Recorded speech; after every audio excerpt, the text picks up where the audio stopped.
ચાલો વિદ્યાર્થી મિત્રો આપણે નેક્સ્ટ ટોપિક જોઈએ સાધનની સચોટતા ચોકસાઈ તથા માપનમાં ત્રુટિ।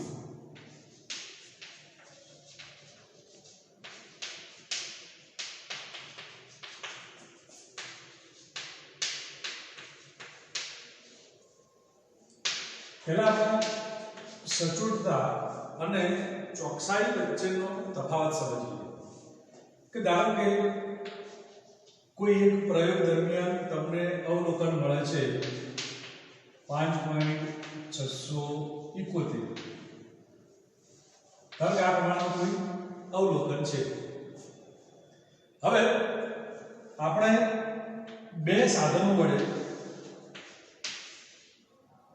આ પ્રયોગને ફરતી કરીએ। આપણે એક પ્રયોગ દરમિયાન આ એક અવલોકન મેળવેલું છે। ધારો કે એવું કહીએ કે ધારો કે કોઈ માપન છે, આપણે કોઈ સ્કેલ વડે આટલા સેન્ટીમીટર માપન મળ્યું। હવે હું લઘુત્તમ માપ 0.1 સેમી હોય, લઘુત્તમ માપ 0.1 સેમી મતલબ કે એ સ્કેલ વડે તમે ઓછામાં ઓછું 0.1 સેમી માપ માપી શકો, આના કરતા નાનું માપી શકાય નહીં। એના વડે હું આ જે વસ્તુ છે લંબાઈ માપું અને ધારો કે મને મળે છે 5.3 સેમી। બીજી સ્કેલ લો કે જેના માટે લઘુત્તમ માપ 0.01 સેન્ટીમીટર છે અને ધારો કે એમાં મને માપ મળે છે 5.12 સેન્ટીમીટર। તો અહીં આગળ આપણે બે અલગ અલગ સ્કેલથી કોઈ લંબાઈને માપી છે, આ સાચું મૂલ્ય છે। આપણે 0.1 સેમી લંબાઈ લઘુત્તમ માપ વાળી સ્કેલ વડે આપણે એ લંબાઈ માપી તો કેટલું મૂલ્ય મળ્યું 5.3 સેમી। 0.01 સેમી વડે માપી તો કેટલું મળે આપણને 5.12 સેમી। તો જુઓ કે આ બંનેમાંથી આ મૂલ્ય આની વધારે નજીક છે, એટલે આ મૂલ્ય માટે સચોટતા વધારે કહેવાય। આ વધારે સચોટ છે કોના કરતા 5.12%, કારણ કે આ મૂલ્ય એ સાચા મૂલ્યની નજીક છે, એટલે બંનેમાંથી જે મૂલ્ય સાચા મૂલ્યની નજીક હોય એને સચોટ મૂલ્ય કહેવાય। એટલે આની સચોટતા વધારે છે, આની સચોટતા ઓછી છે। પણ જ્યારે ચોકસાઈની વાત આવે ત્યારે આની ચોકસાઈ વધારે કહેવાય, કારણ કે પોઈન્ટ પછીના બે આંકડા પણ માપી શકે છે, જ્યારે આ પોઈન્ટ પછી એક જ આંકડો માપી શકે, એટલે આની ચોકસાઈ વધારે છે, આની ચોકસાઈ ઓછી છે। એટલે યાદ રાખો કે તમે જે સાધન વડે માપન કરો છો એ માપનનું લઘુત્તમ મૂલ્ય જેટલું ઓછું એટલી તમને ચોકસાઈ વધારે મળશે। એટલે સચોટતા મતલબ કે પ્રાયોગિક મૂલ્ય એ સાચા મૂલ્યની કેટલી વધારે નજીક છે એ કહેવાય સચોટતા। ચોકસાઈ મતલબ કે તમે નાનામાં કેટલું માપી શકો છો એ તમારા માટે વધારે ચોકસાઈ દર્શાવે છે। એટલે અહીં આગળ સચોટતા અને ચોકસાઈ બરાબર ધ્યાનમાં રાખજો। હવે માપન કરતી વખતે આપણને ઘણી બધી ત્રુટિઓ જોવા મળે, તો એ ત્રુટિઓમાં શું છે કે ત્રુટિઓના ઘણા બધા પ્રકાર છે। એમાં મુખ્ય બે પ્રકાર છે, વ્યવસ્થિત ત્રુટિઓ અને અવ્યવસ્થિત ત્રુટિઓ। હવે વ્યવસ્થિત ત્રુટિઓમાં પણ ઘણા બધા પ્રકાર છે। આ પહેલું છે કે સાધનની ત્રુટિ, તમારે ચોપડીમાં પેજ નંબર 23 ઉપર આપેલું છે, તમે આ ટોપિક પર ખાસ વાંચી લેજો, થોડીક એની હું ચર્ચા કરી લઉં છું। સાધનની ત્રુટિ કે આપણે કોઈ પ્રયોગ કરીએ છીએ અને એ પ્રયોગ માટે જે સાધનો વાપરીએ છીએ એ સાધનોમાં કોઈ ખામી હોય અને એના કારણે ત્રુટિ ઉદ્ભવે એને આપણે કહીશું સાધનની ત્રુટિ કહીશું। બીજી છે પ્રયોગની ટેકનિક અથવા પદ્ધતિમાં રહેલી અપૂર્ણતા। આપણે પ્રયોગ કરવા માટે કઈ પદ્ધતિ વાપરીએ છીએ, કઈ ટેકનિક વાપરીએ છીએ, જો એમાં કોઈ ખામી રહી જાય તો એના કારણે જે ઉદ્ભવેલી ત્રુટિ એને કહેવાય છે પ્રાયોગિક ત્રુટિ। ત્રીજી છે વ્યક્તિગત ત્રુટિ. તો વ્યક્તિના પોતાના કારણોને કારણે આવતી ત્રુટિ છે. કે ધારો કે મારે કોઈ સ્કેલ કોઈ લંબાઈ માપવી છે, પણ એમાં ધારો હું પોતે જ જાતે કરીને ભૂલ કરું, તો એ ત્રુટિ જે આવે છે એ કહેવાશે વ્યક્તિગત ત્રુટિ. પછી આવે છે બીજો પ્રકાર અવ્યવસ્થિત ત્રુટિ. તો અવ્યવસ્થિત ત્રુટિ એવી છે કે જેની વેલ્યુ ધન હોય, ઋણ હોય, એનું મૂલ્ય નાનું કે મોટું ગમે તે હોઈ શકે. એટલે અવ્યવસ્થિત ત્રુટિ એ કોના પરથી આવે? તો કે પ્રયોગ દરમિયાન અસર કરતા બાહ્ય પરિબળોથી. તો એના વડે ત્રુટિ જે મળે છે, જેનો કોઈ ફિક્સ હોતો નથી કે કોના કારણે આવે, તો એવી ત્રુટિને કહીશું આપણે અવ્યવસ્થિત ત્રુટિ. બીજી છે લઘુત્તમ માપ ત્રુટિ. લઘુત્તમ માપ ત્રુટિ એટલે તમે જે સાધન વાપરો છો એના લઘુત્તમ માપ શક્તિને કારણે જે આવતી ત્રુટિ છે, કે લઘુત્તમ માપ ત્રુટિ છે એ સીમિત છે, કે લઘુત્તમ માપ જેટલી આવશે એના કરતાં નાની અથવા મોટી આવશે નહીં. એટલે આ બાબતનું ખાસ ધ્યાન રાખજો. હવે તમારા માટે જે કેલ્ક્યુલેશનના એટલે કે દાખલામાં જે ત્રુટિઓની આપણે વાત કરવાની છે એની વાત કરીએ તો ત્રણ પ્રકાર છે: નિરપેક્ષ ત્રુટિ, સાપેક્ષ ત્રુટિ અને પ્રતિશત ત્રુટિ. તો પહેલી વાત કરીએ નિરપેક્ષ ત્રુટિ કોને કહેવાય? તો ભૌતિક રાશિનું સાચું મૂલ્ય અને માપન દરમિયાન આવતા મૂલ્યના તફાવતને નિરપેક્ષ ત્રુટિ કહે છે. સમજો બરાબર કે સાચું મૂલ્ય અને પ્રયોગ દરમિયાન મળેલા મૂલ્યના તફાવતને નિરપેક્ષ ત્રુટિ કહે છે. એટલે આપણે આ ત્રણેય પ્રકારની ત્રુટિ સમજવા માટે આપણે સીધું લઈએ ઉદાહરણ, તો આપણે વધારે ખ્યાલ આવશે. આપણે ઉદાહરણ નંબર છે 2.7. તમે એમાં જુઓ કે સાદા લંબકના દોલનના આવર્તનનું માપન કરીએ તો આપણને ક્રમિક અવલોકનો આપેલા છે.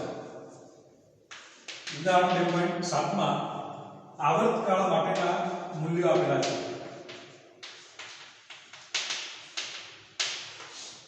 આવર્તકાળના મૂલ્યો 2.63 સેકન્ડ, એટલે કે માપન દરમિયાન પહેલું મૂલ્ય મળ્યું 2.63 સેકન્ડ, બીજું મૂલ્ય મળ્યું છે 2.56 સેકન્ડ, ત્રીજું મૂલ્ય છે 2.42 સેકન્ડ,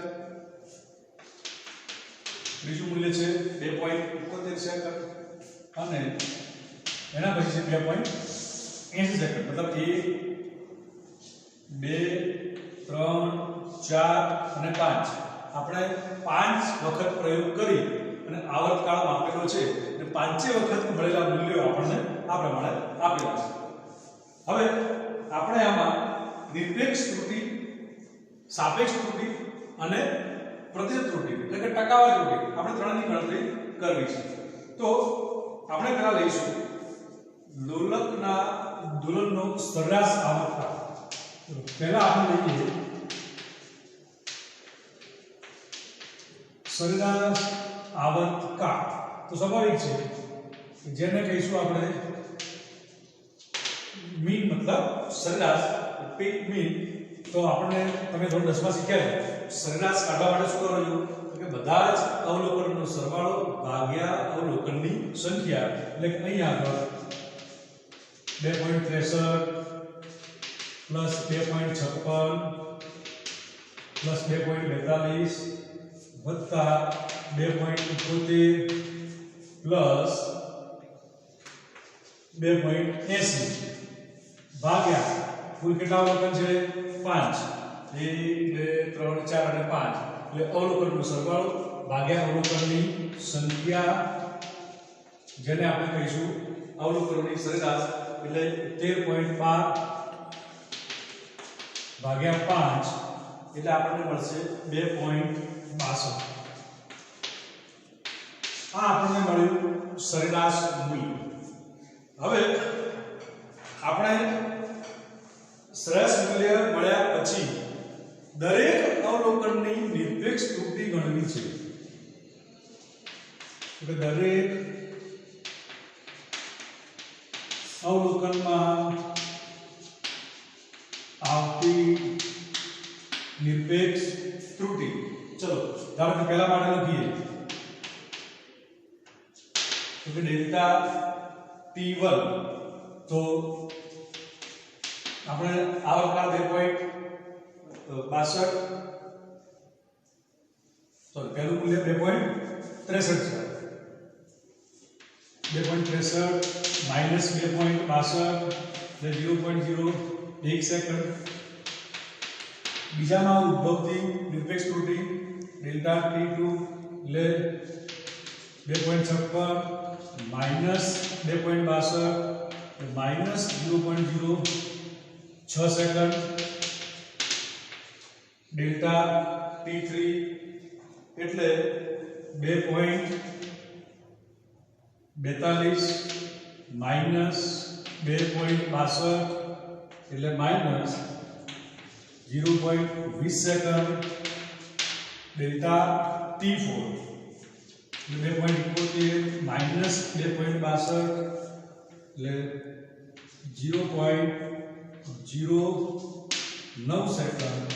અને ડેલ્ટા T5 2.80 માઈનસ 2.62 જેમાં કેટલા મળશે આપણને 0.18 સેકન્ડ. અહીં આગળ આપણને દરેક અવલોકનમાં ઉદ્ભવતી નિરપેક્ષ ત્રુટિ જોવા મળે. હવે આપણે જ્યારે સરેરાશ નિરપેક્ષ ત્રુટિની વાત કરીએ, સરેરાશ નિરપેક્ષ ત્રુટિની જ્યારે વાત કરીએ ત્યારે શું કરવાનું છે કે આપણે માઈનસ પ્લસ ને ધ્યાનમાં લેવાના નથી. આપણે માત્ર મૂલ્યો મૂકવાના છે. એટલે બધા જ કેવા આવશે પ્લસ. તો સરેરાશ ત્રુટિ ડેલ્ટા T બરાબર તો જેટલી પણ નિરપેક્ષ ત્રુટિ છે તે બધાનો સરવાળો એટલે કે 0.01 પ્લસ 0.06 પ્લસ 0.20 પ્લસ 0.09 પ્લસ 0.18 ભાગ્યા 5 ડેલ્ટા T બરાબર આપણે શું કરીશું બધાનો સરવાળો. બધા મૂલ્ય આપણે પ્લસ લીધા છે કારણ કે સરેરાશ નિરપેક્ષ ત્રુટિ શોધતી વખતે આપણે માત્ર મૂલ્ય લેવાના છે. પ્લસ માઈનસ ને ધ્યાનમાં લેવાના નથી.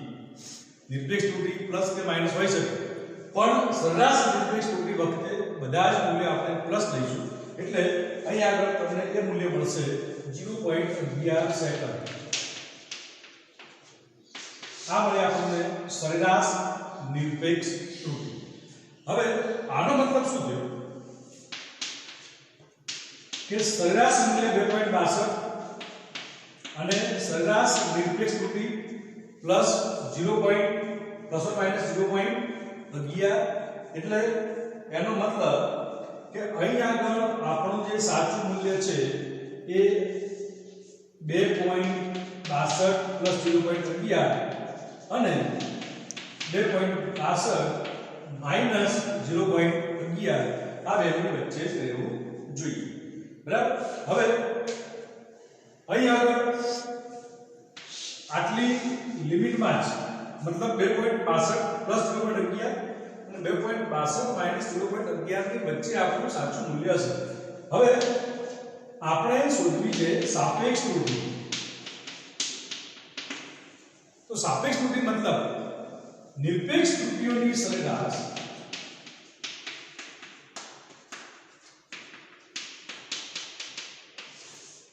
અને આપણે આ જે લીધો સરેરાશ આવર્તકાળ અવલોકનોની સરેરાશ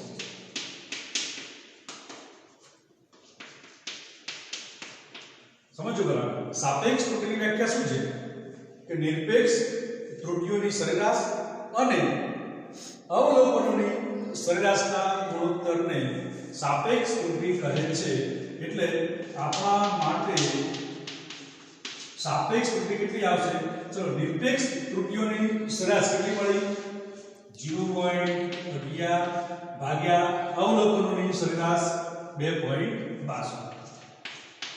સમજો બરાબર કે સાપેક્ષ ત્રુટિ મતલબ નિરપેક્ષ ત્રુટિઓની સરેરાશ અને અવલોકનોની સરેરાશના ગુણોત્તરને સાપેક્ષ ત્રુટિ કહે છે એટલે કે 0.11 ભાગ્યા 2.62 આ મળ્યું આપણને સાપેક્ષ ત્રુટિ. છેલ્લી બાકી છે પ્રતિશત ત્રુટિ. સાપેક્ષ ત્રુટિને તમે 100 વડે ગુણી કાઢો એટલે એ ત્રુટિ ટકાવારીમાં ફેરવાય એને કહેવાય પ્રતિશત ત્રુટિ. એટલે 0.11 ભાગ્યા 2.62 ગુણ્યા 100 વડે ગુણીએ એટલે ફેરવાઈ જાય ટકામાં. તો આ જે મૂલ્ય મળે છે એ કયું છે પ્રતિશત ત્રુટિ. એટલે કે સાપેક્ષ ત્રુટિને ટકાવારીમાં દર્શાવતા જે ત્રુટિ મળે એને પ્રતિશત ત્રુટિ કહે છે. સમજો બરાબર કે સાપેક્ષ ત્રુટિ મતલબ નિરપેક્ષ ત્રુટિઓની સરેરાશ અને અવલોકનની સરેરાશનો ગુણોત્તર છે અને પ્રતિશત ત્રુટિ એટલે સાપેક્ષ ત્રુટિને ટકાવારીમાં દર્શાવવાથી મળતી ત્રુટિ જેને આપણે કહીશું પ્રતિશત ત્રુટિ. એટલે અહીંયા આગળ 3 પ્રકારની ત્રુટિઓ નિરપેક્ષ ત્રુટિ, સાપેક્ષ ત્રુટિ અને પ્રતિશત. તમારે મોટા ભાગે જે દાખલા આવશે નીટ માટે અને બોર્ડ માટે એ સાપેક્ષ અને પ્રતિશત ત્રુટિ માટે જ આવશે. ભાગ્યે જ તમારે નિરપેક્ષ ત્રુટિમાં જવું પડશે. એટલે આ બે માટે તમે ખાસ યાદ રાખજો. એના ઇક્વેશન એ કેવી રીતે શોધાય છે એ આપણે બીજા એક્સ્ટ્રા ઉદાહરણમાં જોઈએ. ત્રુટિઓનું સંયોજન કે જ્યારે રાશિઓ સરવાળામાં હોય કે બાદબાકીમાં હોય ત્યારે કુલ ત્રુટિ કેટલી મળે આપણે એની વાત કરીશું. ધારો કે આપણી પાસે બે રાશિ છે. એક રાશિ A, ધારો કે એનું જે મૂલ્ય મળ્યું છે એ આપણને મળ્યું છે a ± ડેલ્ટા a. એટલે આનો મતલબ કે આ સાચું મૂલ્ય છે, મતલબ સરેરાશ મૂલ્ય છે. અને આ જે દર્શાવે છે એ નિરપેક્ષ ત્રુટિ દર્શાવે છે. એ જ પ્રમાણે રાશિ B માટે ધારો કે મૂલ્ય મળે છે આપણને b ± ડેલ્ટા b. એટલે કે આ એનું સરેરાશ મૂલ્ય છે, આ એની નિરપેક્ષ ત્રુટિ છે. આ બંને a અને b ના માપનમાં ઉદ્ભવતી નિરપેક્ષ ત્રુટિ દર્શાવે છે. હવે આપણે ચલો a અને b નો સરવાળો કરવો છે. a અને b નો સરવાળો કરીએ. ધારો કે સરવાળો મળે છે ટોટલ z. તો સરવાળો કર્યા પછી આપણને જે મૂલ્ય મળે છે એ મૂલ્યમાં કુલ કેટલી નિરપેક્ષ ત્રુટિ આવશે એના માટે આપણે શું કરીશું કે a પ્લસ b ની વાત કરીએ તો a ± delta a plus b ± delta b આ પ્રમાણે આપણે લખીએ. એનો મતલબ કે આના બરાબર શું છે z. તો આના બરાબર z ± ડેલ્ટા z. તો આમાં a પ્લસ b અને z કેન્સલ.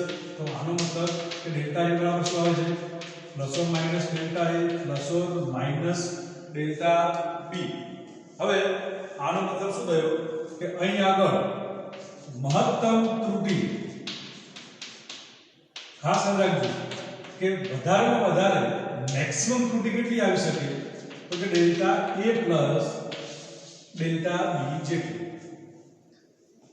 આ પ્રમાણે તમે જ્યારે બે ત્રુટિઓ માટે બંનેનું સંયોજન કરીએ છીએ, બંનેનો કરીએ સરવાળો, ત્યારે પહેલાનું માપન બીજાનું માપન તો બંને માપનમાં મહત્તમ ત્રુટિ આવવાની સંભાવના કેટલી તો આના આધારે delta a plus delta b. તો કહેવાનો મતલબ કે અહીં આગળ ડેલ્ટા z બરાબર શું મળે છે મહત્તમ ત્રુટિની સંભાવના delta a plus delta b. તો આનો મતલબ એ થયો કે સરવાળો કર્યા પછી આવતી કુલ ત્રુટિ એ દરેક રાશિની નિરપેક્ષ ત્રુટિના સરવાળા જેટલી છે. હવે આપણે વાત કરીએ બાદબાકી માટે. તો બાદબાકી માટે પણ એવું જ બનશે. ચલો જ્યારે વાત કરીએ બાદબાકી તો z બરાબર a માઈનસ b માટે એટલે કે બાદબાકી થયા પછી આવતી ત્રુટિ plus or minus delta z is equal to a નું અવલોકન a plus or minus delta a minus b plus or minus delta b. એટલે આનો મતલબ કે a plus or minus delta a minus b minus or plus delta b. તો a minus b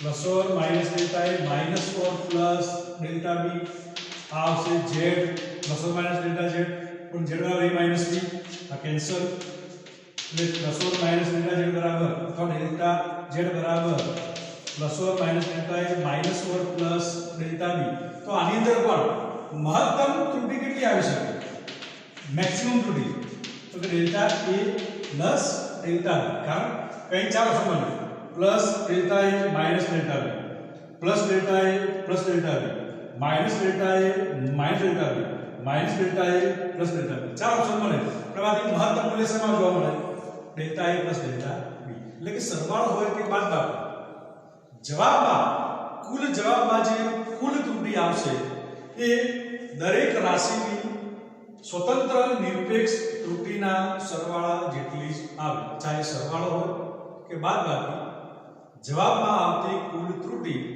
એ દરેક રાશિની નિરપેક્ષ ત્રુટિઓના સરવાળા જેટલી જ હોય એટલે આ બાબત તમે ખાસ યાદ રાખજો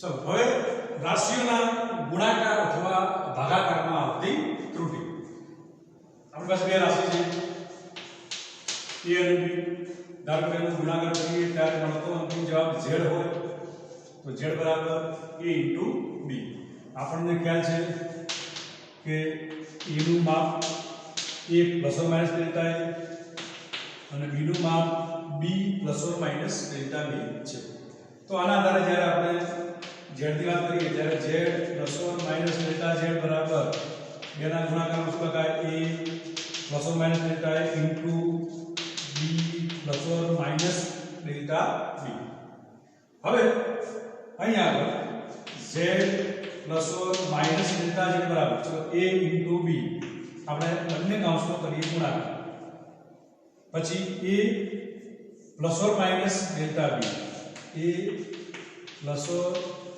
minus a into plus or minus delta b એટલે આપણે આવું લખી શકીએ કે plus or minus a into delta b એ પ્રમાણે plus or minus delta a into b પછી આ બંને plus or minus delta a into delta b હવે આપણે શું કરીએ કે આ બાજુને z વડે ભાગીએ અને આ બાજુને આપણે ab વડે ભાગીએ આ બાજુને આપણે z વડે ભાગી નાખીએ આ બાજુને ab વડે ભાગી નાખીએ तो આપણને શું મળશે કે આને z વડે ભાગો તો z upon z plus or minus delta z upon z is equal to અહીં આગળ ab upon ab plus or minus a delta b upon ab plus or minus delta a into b upon ab plus or minus delta a delta b upon ab એટલે કે ડાબી બાજુને આપણે z વડે ભાગ્યા જમણી બાજુને ab વડે ભાગ્યા તો આ બે કેન્સલ એટલે 1 plus or minus delta z upon z ab upon ab એટલે 1 plus or minus a cancel એટલે ડેલ્ટા b upon b અહીંયા આગળ b cancel delta a upon a plus or minus delta a upon a into delta b upon b હવે 1 cancel આ બાજુ શું છે plus or minus delta z upon z is equal two અહીંથી શું છે plus or minus delta a upon a plus or minus delta b upon b હવે આની વાત કરીએ તો કે ડેલ્ટા a અને ડેલ્ટા b બે સૂક્ષ્મ કિંમતો છે તો બે સૂક્ષ્મ કિંમતોનો ગુણાકાર કરીએ તો એ વધારે સૂક્ષ્મ બને એટલે કે આ મૂલ્ય લગભગ 0 નજીક જ હોય એટલે આપણે આને અવગણીએ તો આટલો ભાગ વધે તો આના દ્વારા શું થયું કે ડેલ્ટા z upon z નું મહત્તમ મૂલ્ય કયું આવશે તો કે delta a upon a plus delta b upon b तो આનો મતલબ શું થયો કે આ z માં આવતી સાપેક્ષ ત્રુટિ છે, આ a ના મૂલ્યમાં આવતી સાપેક્ષ ત્રુટિ છે અને આ b ના મૂલ્યમાં આવતી સાપેક્ષ ત્રુટિ છે. એટલે કહેવાનો મતલબ કે તમે બે રાશિઓના મૂલ્યોનો જો ગુણાકાર કરીએ તો મળતા જવાબમાં ત્રુટિ કેટલી આવશે તો કે બંને રાશિની સાપેક્ષ ત્રુટિઓના સરવાળા જેટલી છે. એ જ પ્રમાણે તમે ભાગાકાર કરશો તો ભાગાકારમાં પણ ત્રુટિઓનો સરવાળો જ આવશે. એટલે ગુણાકાર હોય કે ભાગાકાર સાપેક્ષ ત્રુટિઓનો સરવાળો જ થાય. એટલે યાદ રાખો કે સરવાળા અને બાદબાકીમાં જે અંતિમ જવાબ મળે છે તો અંતિમ જવાબમાં આવતી ત્રુટિ એ રાશિઓની નિરપેક્ષ ત્રુટિના સરવાળા જેટલી હોય અને ગુણાકાર અને ભાગાકારમાં જે અંતિમ જવાબમાં ત્રુટિ આવે છે એ સાપેક્ષ ત્રુટિ હશે અને જે દરેક રાશિ જેટલી પણ રાશિઓ ગુણાકારમાં છે કે ભાગાકારમાં છે એ બધી જ રાશિઓની સાપેક્ષ ત્રુટિના સરવાળા જેટલી જ હોય. એટલે કે ગુણાકાર હોય કે ભાગાકાર સાપેક્ષ ત્રુટિઓનો હંમેશા સરવાળો જ થાય અને સરળ હોય કે બાદબાકી નિરપેક્ષ ત્રુટિઓનો હંમેશા સરવાળો જ થાય. એટલે આ બાબત ખાસ યાદ રાખજો. આપણે જેમ દાખલા ગણીશું તેમ વધારે ખ્યાલ આવશે. ચાલો આપણે એક ઉદાહરણ લઈએ. થર્મોમીટર વડે પદાર્થોના માપવામાં આવેલા તાપમાનો આપણને આપેલા છે. અનુક્રમે T1 બરાબર 20 degree Celsius plus or minus 0.5 degree Celsius. આ બંને થર્મોમીટર વડે માપેલા તાપમાન છે અને T2 આપેલા છે 50 degree Celsius plus or minus 0.5 degree Celsius. તો આપણે આમાં પદાર્થના તાપમાનનો તફાવત અને ઉદ્ભવતી ત્રુટિ ગણવી છે. ચલો પહેલા આપણે વાત કરીએ તફાવત. તો T1 માઈનસ T2 અથવા આ તાપમાન ગણીએ આપણે શરૂઆત, આ તાપમાન ગણીએ આપણે અંતિમ. તો તફાવત ડેલ્ટા T બરાબર અંતિમ તાપમાન ઓછા પ્રારંભિક. તો T2 તાપમાન કેટલું હતું અંતિમ 50 ડિગ્રી સેલ્સિયસ માઈનસ શરૂઆતનું 20 ડિગ્રી સેલ્સિયસ. એટલે તાપમાનનો જે તફાવત આવે છે તો ડાયરેક્ટ મૂલ્યમાંથી મૂલ્ય બાદ કરવાના છે. 50 માઈનસ 20 30 ડિગ્રી સેલ્સિયસ. પણ ત્રુટિ આ જે આપણે તફાવત ગણીએ છીએ એમાં ત્રુટિ કેટલી આવશે તો સ્વાભાવિક છે કે આપણી T2 ની ત્રુટિ કેટલી છે 0.5 ડિગ્રી સેલ્સિયસ પ્લસ T1 ની ત્રુટિ 0.5 ડિગ્રી સેલ્સિયસ. તફાવત હોય કે સરવાળો, બાદબાકી હોય કે સરવાળો. આપણે ત્રુટિઓનો શું કરીએ છીએ સરવાળો. કે T1 માં ત્રુટિ 0.5 ડિગ્રી, T2 માં ત્રુટિ 0.5 ડિગ્રી, એ બંનેનો સરવાળો એટલે કે 1 ડિગ્રી સેલ્સિયસ જેટલી ત્રુટિ આવશે. ચલો ઉદાહરણ 2.9 જોઈએ કે અવરોધનું મૂલ્ય આપણને ખ્યાલ છે R બરાબર V/I. તમારે V નું મૂલ્ય આપેલું છે 100 પ્લસ ઓર માઈનસ 5 વોલ્ટ અને પ્રવાહ I બરાબર 10 પ્લસ ઓર માઈનસ 0.2 એમ્પિયર. એટલે કે વોલ્ટેજનું મૂલ્ય આપણને 100 વોલ્ટ મળે છે અને એમાં ઉદ્ભવ ત્રુટિ 5 વોલ્ટની છે. પ્રવાહનું મૂલ્ય 10 એમ્પિયર છે, એમાં ઉદ્ભવ ત્રુટિ 0.2 એમ્પિયર છે.